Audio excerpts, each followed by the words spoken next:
ଜଣେ କାଠୁରିଆ ଥିଲା। ସେ ସବୁଦିନ ଟାଙ୍ଗିଆଟିଏ ଧରି ଜଙ୍ଗଲକୁ କାଠ କାଟିବାକୁ ଯାଉଥିଲା। ଜଙ୍ଗଲରୁ ଶୁଖିଲା କାଠ ହାଣି ବଜାରରେ ବିକ୍ରି କରୁଥିଲା। ଯାହା ଟଙ୍କା ପଇସା ପାଉଥିଲା ସେଥିରେ ଚଳୁଥିଲା। ଦିନେ ସେ ନଦୀ ପାଖରେ ଥିବା ଗଛରେ ଚଢ଼ି କାଠ ହାଣୁଥିଲା।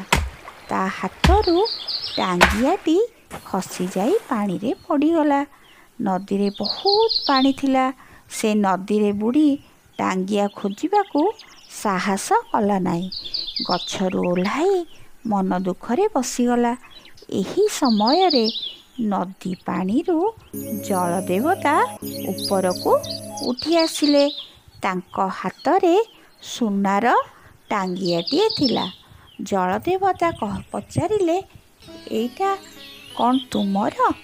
ଲୋକଟି କହିଲା, ହେ ଜଳଦେବତା, ମୁଁ ଗରିବ ଲୋକ, ସୁନା ଟାଙ୍ଗିଆ କେଉଁଠୁ ପାଇବି? ଏଇଟା ମୋର ନୁହେଁ। ଜଳଦେବତା ପାଣି ଭିତରେ ବୁଡ଼ିଗଲେ। କିଛି ସମୟ ପରେ ଗୋଟିଏ ରୂପାର ଟାଙ୍ଗିଆ ଧରି ଉପରକୁ ଆସିଲେ। କାଠୁରିଆକୁ କହିଲେ, ନିଅ, ଏଇଟି ତୁମର ଟାଙ୍ଗିଆ।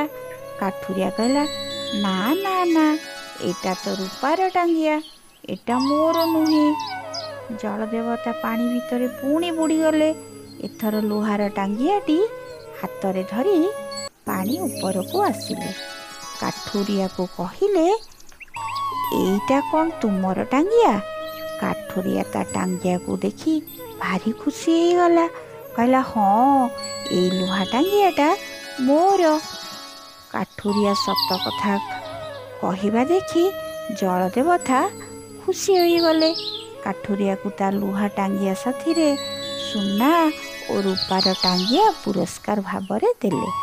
ତାପରେ ପାଣି ଭିତରେ ଲୁଚିଗଲେ। କାଠୁରିଆ ଜଳଦେବତାଙ୍କୁ ନମସ୍କାର କରି ଖୁସି ମନରେ ଘରକୁ ଫେରିଲା।